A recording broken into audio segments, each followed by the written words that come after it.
So far in this course, we have only strummed along with our favorite tunes, but you might have noticed that not all songs have guitars strumming in them. Just as often, they have single notes being played. While this is sometimes a flashy guitar solo or the melody of the song, more often than not, there are just single strings from the chords you already know being played. This goes by many names in our guitar playing culture, from arpeggiating chords to fingerstyle to finger picking. However, the name I will use in this course is simply picking, as the opposite thing of strumming, because just as often you can use a pick instead of just your fingers. The idea is the same either way. We play the lowest sounding notes of each chord with our thumb or our pick, and each of the strings below has a finger from our right hand assigned to it. These are written into our music using the Spanish names for each finger. Pulgar, thumb, so P, indice, index, medio, which is the middle, and anular, which is our ring finger. Pima, P-I-M-A. When you're using a pick, though, we kind of have one finger, our index finger, being taken up by the pick. So those two fingers together are P, and then we have I-M-A with our pinky. And this is referred to as hybrid picking. Anyway, back to the regularly scheduled content. To introduce you to this idea, we are going to have some semi-permanent assignments for I, M, and A.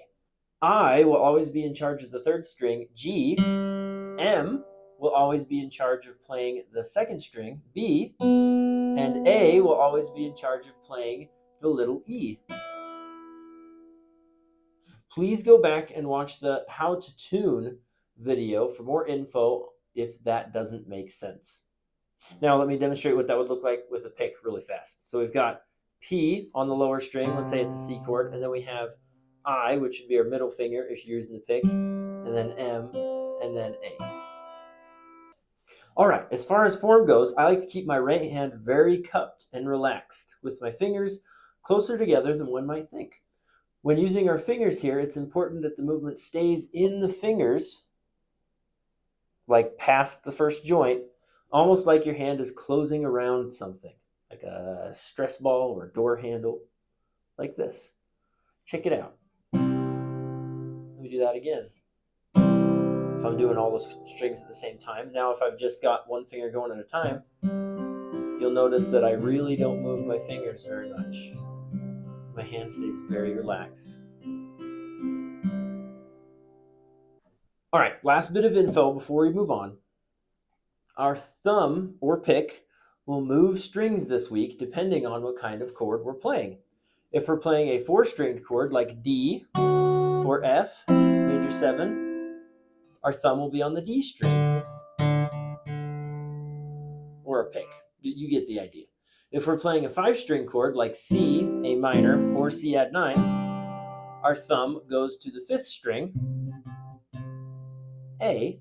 And if we were playing a 6-string chord like G, E minor, or G7, we will put the thumb on the low E. So those are some basic rules that are going to govern everything we do with our beginning picking stuff. Head on over to the next video where I will show you how to play through 3 super simple picking patterns that we can do with most tunes.